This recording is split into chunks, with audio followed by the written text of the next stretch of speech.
nakakalapit kay pastor. Yes, kung tutuusin lang, no? Bago ako bumaba sa Glory Mountain, Michael Maurilio nandun. Ay, bago siya bumaba sa Glory Mountain. Nagpa-Glory Mountain din pala siya.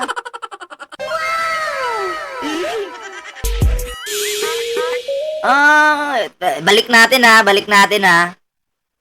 Nagpa-Glory Mountain din pala siya. So may something siguro. Baka may narinig kayo doon na pluk pluk pluk pluk pluk pluk pluk. May narinig ba kayo? Ito. At Pero hindi kung lahat totoo- nakakalapit kay pastor. Yes, kung tutuusin lang, no? Bago ako bumaba sa Glory Mountain, Michael Maurilio, nandun ka nung tinawag tayo ni Pastor for Nagpa-Glory Mountain nga. fellowship. Ipapatotoo ko sa'yo, first time ko nakausap si Pastor personally sa coffee shop, alam mo yon. At marami nakakaalam niya ng mga leader sa Glory Mountain. Mm. Pero ako nga, personally, kinausap ako ni Pastor, pero never yan nagalit si Pastor. Sabi dito ni Gon Fresh, nagpabinyag ng tinggil. Hoy! Grabe ka naman! Akala ko Gluta Mountain. Grabe naman yung nagpabinyag ng tinggil. Nakakagulat yan. Never ako pinagtaasan ng kamay. Doon makasalanan ako, that part. Never kang pinagtaasan ng kamay? Nino, ni Pastor? Oo. Pero bababaan ka ng panty. Ay, panty tuloy. Sorry. Yung bunganga ni Bullpoint man, masyado nang masama yan ha. Bababaan ka ng pag-aari. Oo, pag-aari na lang. Sorry po ha for the word na panty. Hindi ko po sinasadya. Marespeto naman po si Bullpoint man. Hindi ka tinataasan ng kamay, pero binababaan ka ng pag-aari.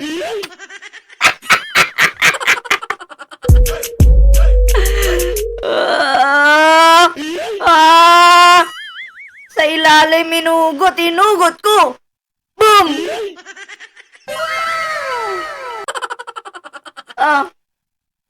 That time. Pero alam mo, ang tinanim ni Pastor sa akin, fellowship. Maganda nga naman mag-fellowship dun sa Glory Mountain kasi syempre malamig-lamig dun. Walang mga tao. Mag-fellowship ka dun. 10 oras ng gabi.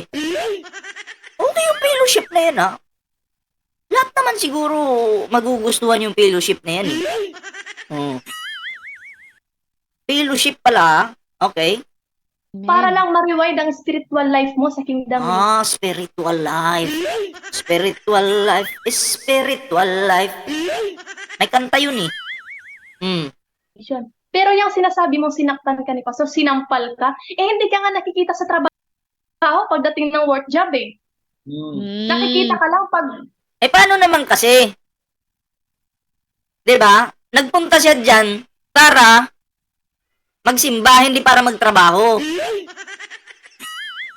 Ang pangit pala dito sa grupo or simbahan nila Kibuloy, pag nagpa-member ka diyan, mapipilitan ka nang magtrabaho diyan sa gilid, magputol-putol ng mga halaman, manlimos, kung saan kanila i-assign, kailangan mong sumunod, no choice ka. Yung tao na yan, ayaw niya, gusto niya lang magsimba. Joseph Jojo Neri, shoutout. Bakit niya pipilitin? Pag panahon ng kainan siguro na. magtatrabaho ko naman, pero alam mo yung labag sa loob mo? Natural, kahit ako magpamember sa isang simbahan, gusto ko lang magsimba, tapos papalimusin mo ako, tapos papagtrabahuin mo ako dyan sa gilid. Labag talaga yun. Tapos kayo, payahay lang kayo mga, kayo dyan? Mga pastoral kayo? Aba? At alam mo kung saan ka naka-area, kahit di ko na sabihin, alam mo saan ka naka-area. Sa Glory Mountain. Alam natin Sikat talaga itong Glory Mountain na to. sa bawat isa sa atin na nasa sa Glory Mountain. Alam natin saan tayo naka-area. Bulaklak lang. Kayo nga, wala kayong inaalagaan na bulaklak. Wait nga po pala. At least ikaw, inaalagaan ng amo mo yung bulaklak mo. Bulaklak! Ano nga yung kasunod nun? Ibang bulaklak naman yan, ballpoint man. Mga LGBT, wala kayong inaalagaan na bulaklak nung nandun kayo eh. Di ba, alias Rene? Mm. Ang gagawin nyo lang doon, pag maiuutos lang sa inyo, yun lang naman ang gagawin nyo. Magtanggal lang ng dahon ng pine tree. Mabigat ba yun na Ikaw magtanggal. Ba? Ba't mauutusan si alias Rene? Ay, ayaw nga niya mag-work ng ganyan eh. Ah. trabaho? Ay, salamat po sa 2,200 likes natin dyan. Huwag kalimutang mag-like sa ating live ngayon. Ah. Tapos sasabihin mo, sinaktan ka? Actually, Tapos- Mariel, Yes, meron yes, siyang testimonya dito, Mariel, ha? Kasi, bago yan Senate hearing na nag-witness doon sa Senate, nag-testify pa yan Yes. about sa goodness ni Pastor. Kasama Yes! Kasi pipilitin ka, no choice ka kasi. Kung ikaw nasa loob, pupuriin mo talaga ang iyong pastor kasi nandyan ka sa lugar nila. Pag hindi mo pinuri iyaan, may kalalagyan ka at magkakaroon ka ng punishment. 'Di ba? No choice ka. Lugar nila yan. Dayo ka lang. 'Di ba? Isubukan mong kumontra dyan sa lugar nila. May kalalagyan ka. Ah. yung kaibigan niya, si Lawrence, na mag-guest A din day dito. before. A day before pala, nag-testify sila. So, pakikinggan natin ngayon. Tingnan nyo to, mga kapatid.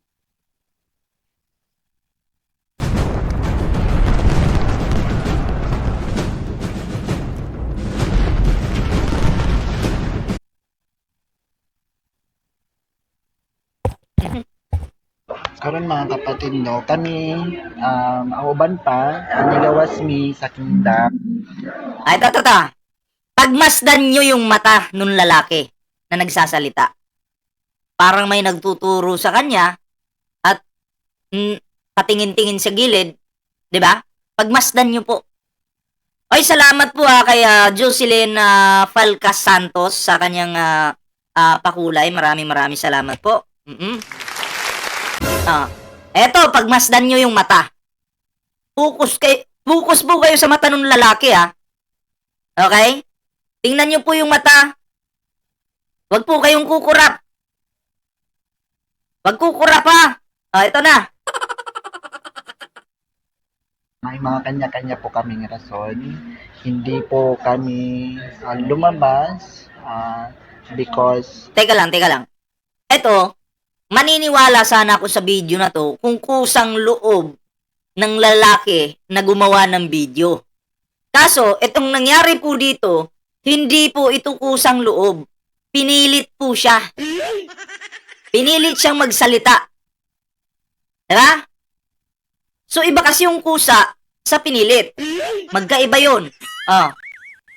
na-experience namin yung physically and sexual na pang-abuso daw na ginagawa sa loob. Daw. Oo nga, no, parang may binabasa, ano. Tingnan niyo yung mata. Baka sabihin niyo, ballpoint man, hindi naman makita yan. Eh. Sige, lakihan natin. Ayan, lalakihan natin. Para makita niyo. Ayan, yan. Okay. Tuloy natin. In fact, grabe jud ang pagkamaayo ni Pastor sa among makina. At saka, the way siya magsalita, putol-putol. Okay? Kasi kung galing sa puso yung mga sinasabi mo, dire-diretso ka po magsalita. Hindi mo na kailangan pag-isipan pa. Hindi mo na kailangan na tumingin pa kung saan-saan. Dire-diretso ka magsalita. Mismong dyan sa camera na yan.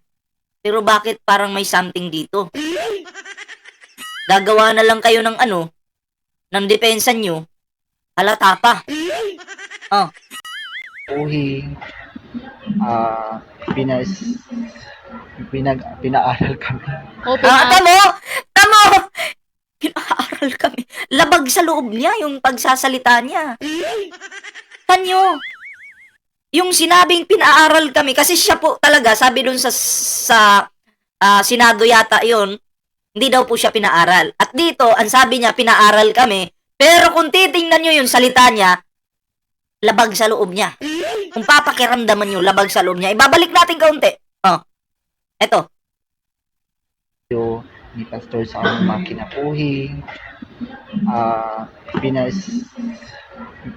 Pinaaral kami. Oh, Pinaaral naman pala. oh. Napansin nyo? Labag sa loob niya. Natatawa pa siya na parang hilaw yung tawa niya. Kasi hindi naman talaga siya pinaaral. Hindi po siya pinaaral. Ayun lang, patay tayo dyan. Tuloy natin. Pinaaral kami. Pinaaral ka pa, May.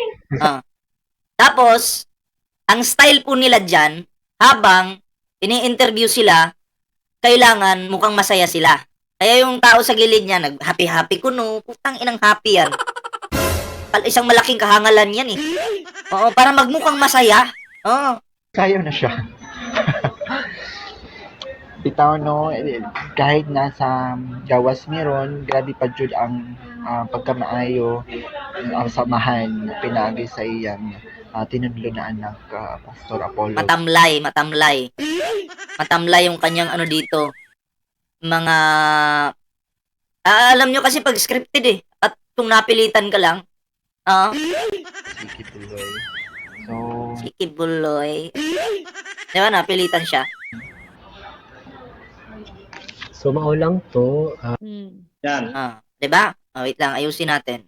Tingnan niyo mga kapatid, ito yung pinakaunang issue. No? Issue number 1, sinasaktan, sinasampal-sampal daw siya ni Pastor Apollo Sikib. Ito mismo ang video niya, nagpapatunay na siya mismo nagsabi. Yes, yan mismo yung video niya na nagpapatunay na scripted ang video. Diba? Salamat sa video nyo. Hindi kami bobo para maniwala agad sa mga video na yan. Kasi kami, habang pinapanood namin yung video, ina-analyze namin yan. Diba? Porkit ba nakita namin, maniniwala na agad kami? Malay niyo, tinutukan nyo yan. Para magsalita. Kasi labag sa loob niya. Kung titingnan nyo yung mga salita niya dyan, labag sa loob niya. Diba? Hindi siya masaya. At itong putang inang lalaki na to, ito yung nagbanta sa ating Pangulo. Ito yung nag-utos na ipay-sniper daw ang ating Pangulo. Putang ina mo kang bayot ka. Animal ka. Gago ka. Ha? Sniperin daw po ang ating mahal na Pangulo. Bangag ang animal. That was a day before. Mabuti pala si witness. Pastor. Yes, ikaw nga Mariel, kasi sabi dito mga kapatid, this is a day before na nag-witness siya. Sige nga Mariel, Yes. pag-explain. Siguro naman hindi ka na kailangan mag-explain, Charis. Kasi ikaw mismo sa sarili mo, testimony ka eh. Ikaw mismo sa sarili mo, witness ka kung gaano kabuti si Pastor, di ba? O ikaw mismo nagsabi ka, pinag-aral ka ni Pastor. Tapos sasabihin sa Sabi Senate, mo, hindi siya Oo. nag-aral. Tapos sabi mo pa, sinasaktan daw. So ano yun? Hearsays lang, mga ganun lang, mga chika-chika. Ikaw mismo galing yan sa bibig mo, pero kung sa korte lang padadaanin yung mga reklamo nyo ngayon, ikaw sa sarili mo bagsak ka na. Di ba? Hindi Ikaw tatayo. mismo sa sarili mo sinasabi mo na hindi ka inabuso ni Pastor. Kasi totoo naman, hindi tayo inabuso ni Pastor. Di ba? Puro nga tayo pagmamahal doon eh. Depende na lang sa'yo kasi nga, rebellious yung puso mo siguro. Kaya ka Wala na. Tulungan nyo na lang yung pastor nyo kasi nainitan daw doon sa kulungan. Tulungan nyo na lang. Pakabitan nyo ng aircon. Kasi ang anak ng Diyos, may power dapat yan eh. Na pag sabi, sangala ng aking kamay dahil mainit ang aking kulungan, lumamig ka! Lumamig ka! Ako, si Pastor Apollo Kibuloy, ang may-ari ng kaluluwa. Mainit ang kwarto ko, lumamig ka. Pero wala eh. No, walang epekto eh. Kanyari. Nagreklamo, sus Mariusel. kaganyan ngayon. Mm-mm. Hindi ko lang alam. Yan, masasabi natin Mariel na walang credibility. Ito, issue number 1 pa lang ito ha. Huling-huli na ang posisyon. Walang credibilidad ang Rene na ito. Masasabi mo ba yan, Mariel? Pwede. Kasi mismo kasama niya nagsabi eh, binayaran daw siya eh. Ang baba nga eh, 50,000. Oo, 50,000. totoo. 50,000 Oo, lang. totoo, 50,000. Mariel, may sakit daw to. Kasi Tama ba yun? So, nagmaritisan pala kayo dyan. Kasi sabi mo kung. So, hindi ka sure. Kung hindi ka sure. Nagmaritisan lang kayo dyan. Mga walang kwenta yung pinag-uusapan nyo. Kung sabi mo, nabayaran yung tao na yun. Kaso may kung. Ang baba daw, 50,000. Sana all, malaki yung sinasahod nito monthly. Paano na yan ngayon? Mukhang wala na si Kibuloy dyan. Nakulong na. Paano na yung mga monthly nyo? Magtrabaho kayo. Pwede mag-construction kayo. Ba, marangal na trabaho ang construction ng animal kang babae ka. Huwag kang umasa dyan sa kingdom. Wala nang pera ang kingdom. Ubus na. Wala na yung balon. Paano ka pa ngayon? Ay, shoutout kay Ma'am Evis kay Eleven Oh, yan mapapatunayan kasi sabi mismo ng kasama niya, which is Lawrence, may sakit daw siyang HB or talagdagan ko lang yung I. Ay, sige, buhin na lang natin. HIV. Nako. Binayaran ka sa halagang 50,000. Kung nagtrabaho ka, kaya mo lang kitain yan. Or kung kaya, pinagdasal mo na lang. Sana all masipag. Sana all, ang sipag mo pala, no? Ngayon, babalik ko rin sa'yo yung mga sinabi mo. Mag-practice ka ng magtrabaho. Practice din pag may time, ha? Sa ama. Kung sincere ka lang, pwede ka pang patawarin ng ama. Kasi alam natin, di ba? Yung HIV, 5% or 1% lang gumagaling yan. Kahit gano'n pa kalaki ang pera mo kasi walang lunas ang HIV. Sa totoo lang. Hindi ako natatakot. Hindi ako natatakot sabihin na totoo kasi yun talaga ang katotohanan. So dapat naisip mo yan bago ka nagsimula, bago ka nagsinungaling at bago ka nag-witness dyan, inisip mo sana kung walang may nakakakilala sa'yo. Dapat inisip mo na maraming nakakakilala sa'yo at hindi mo kaya magsinungaling. Pero inisip mo lang siguro yung halaga mo, yung 50,000 mo, kasi nga tamad ka, hindi mo kaya kitain yan. Wow. Sinasabi ng mga kaibigan mo, di ba? Wow. Binibili ka lang nila sa Starbucks, may piso, wala lagi gumagastos. Sino kaya yung tamad ngayon? Na nandyan palagi sa kingdom? Sino kaya? Sino kaya yung mga palamunin dyan? Kaya yung mga yan hindi nag-uupa ng bahay. Libre yung pagkain. Libre ilaw, libre kuryente, lahat libre. Sino kayang tamad? Asa lang kayo sa libre, mga patay gutom at hampas lupa kayo. Diba? Kasi, pag mumukha nyo, mukhang libre. Shoutout kay Enzo Puff. Magandang gabi. Bastos. Oy, salamat po sa 2,400 likes natin dyan, ha. Ayan, maraming salamat po. Oo, sila yung gumagastos, Dapat hindi libre. ikaw. Hayakay ka. Tapos, ngayon, bigla mo babalik ka rin si Pastor. Yung testimony mo pa lang yun na magpapabagsak sa'yo sa korte, sa totoo naman. Yes. Maria, di ba ikaw din, naka-experience ka noon pa na may nag-offer din sa'yo na 40,000 ba yun? At eto nga pala, si Kibuloy nagre-reklamo, mainit daw yung kulungan niya. Di ba ang mga demonyo nakatira sa impyerno yan? Oo, ba't maiinitan yung mga demonyo? Ngayon lang ako nakakita na pati mga demonyo nangangailangan pala ng aircon. Diba? Yes, that was a day before bago ako lumabas. Yung, halimbawa bukas, lalabas na ako. Ngayong gabing ito. Pero alam mo kasi syempre, so, nakagawa ako ng maling desisyon. Nung time na yun kasi alam mo yung, kung sa Tagalog palutang ka na, yung hindi mo na alam nangyayari sa sarili mo. Kasi nga, sa atin, di ba, yung nagdadalawang isip ka na. Nabasa ko yun. Pero Chinese yung pangalan niya, no profile, no post in Facebook. Nakita ko yun Paano ko mababasa ang Chinese? And then sa isip ko nun, hindi ko na pinansin. Kasi nga, yung utak ko, yung focus nun is lalabas. Yung utak mo, wala kang utak, ganun. So hindi ko siya pinansin. Ang sinabi lang talaga doon is 40,000 once lie against pastor. I-post ko daw sa Facebook. Di, syempre, I doubt myself, bakit ko gagawin yun? Bakit ko gagawin yun? Madaling gumawa ng kwento Dapat na may mga screenshot kayo, inaano nyo yan. Oo, shoutout kay Kuya Alex TV Channel Official. Dapat inaano nyo yan, kumbaga pinapakita nyo dyan habang nagsasalita kayo. Kasi madali lang gumawa ng kwento Diba? Well, anyway, gawain nyo naman yan. Alam ginawa ko sa pastor sa akin.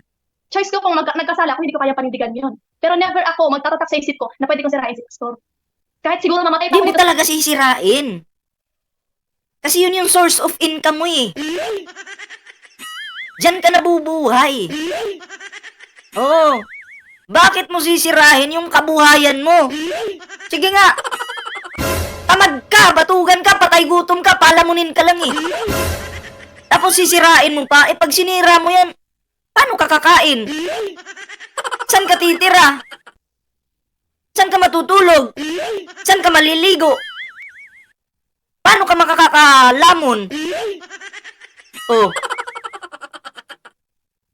Dito sa labas, kahit wala pa akong kasama dito, kaya kong panindigan na totoo si Pastor. Kasi wala totoo naman talaga siya. Totoong mahilig sa kiskisan. Ikiskis yung pag-aari niya sa pag-aari ng iba. Totoo yun. Naniniwala kami dun. Oh, walang tinanim si Pastor kung may nag-comment dito. Babasahin ko ha. Ang ganda niya, idol. Pwede ba 1K? 3 round lang? Subukan mong galawin yan. Mapupuntahan ka ng Angel of Death ni Kibuloy. Pag-aari niya yan. Sa kanya lang yan. Huwag mong papakialaman. Ano ka ba? Anong 3 round na sinasabi mo? Wala akong... Ayokong makialam dyan. Bahala kayo dyan. Binabalaan lang kita pag... Ma'am 5J Pretty Nail, shoutout ha. Binabalaan lang kita pag... Nako, may ano yan? May pastor yan. puro pagmamahal. Di ba? May kumontra naman si Cesar Maltizo. Maganda ba yan?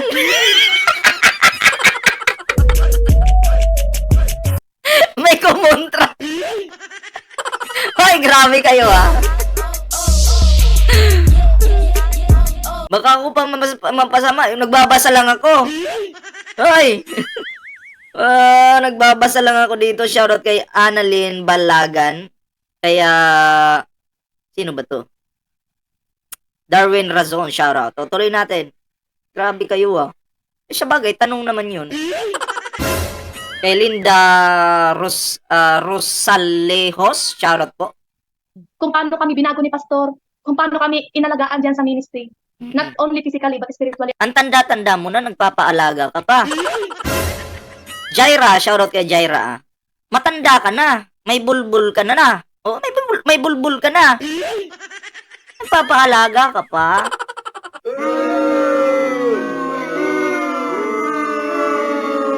Miko Aguilar, shoutout May bulbul na to, nagpaalaga pa. Ayan, mentally. Si Pastor lang nagbigay niya sa amin. Pero never ko. Oh, may nag-comment naman, si Enzo Puth. Oo nga. Alagang palmolive.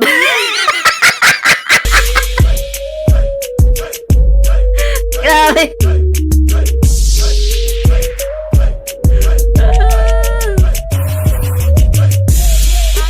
Grabe kayo sa mga comment niyo dyan. Naisip naman nila kay Pastor. Kaya nung time na yun na lumabas yan, kasi pagkalabas ko nun, hindi ko na inopen yung Facebook ko. Ngayon ko lang inopen 2024. Umalis ako April 2023. So ilang months yun, hindi ko na-open yung Facebook ko. Kasi meron akong isang Facebook na gamit pang family. Oy, nagpaparinig. PM is the K daw. Wait lang. Yan. Lang. So, nung time na lumabas yung rin na yan, Parang ginanon tayo ni Thanos, Unti-unti tayong nawawala. Nagiging abo tayo. tapos nagka-issue ng bayad. Hinahagilap ko na yung 40,000 kasi sabi ko pwede siya maging proof. Kaso hindi ko na nakita I don't know kasi dinecline ko kasi so it means baka blinak ako or whatever. Hindi ko siya mahagilap kahit sa blacklisted ko, hindi ko makita. Talagang tinanggal niya siguro ako. Kasi hindi niya naman talaga kayang bayaran. Lalo na pag ikaw totoo ka maniniwala kay Pastor. Na kahit nandito ako sa labas, kahit ex-worker ako, never ko talaga i-deny si Pastor. Kasi alam ko si Pastor lang ang nakakaligtas sa akin. So hindi pala si Jesus Christ ang tagapagligtas nito. Okay? Maliwanag po sa atin na ang kiniklaim niyang tagapagligtas ay si Kibuloy, hindi po si Jesus Christ. Tandaan mo. Sabi ni Jesus Christ, pag hindi ka dumaan sa akin, hindi ka maliligtas. Sino ba talaga yung nagsabi nun? Si Jesus Christ o si Kibuloy? Kaya minsan nalilito yung tao no? Kasi ako kasi hindi ko dapat pag-usapan yung Bible No, kasi hindi naman ako talaga expert dyan. Pero kung ano lang kasi yung naririnig ko, sinasabi ko lang din dito. At ako'y naniniwala na hindi si Kibuloy ang daan. Pero, kiniklaim ng babaeng ito na si Kibuloy yung makakapagligtas sa kanya. Init sa puwera si si Jesus Christ. 'Di ba? Ano yan, son of gago?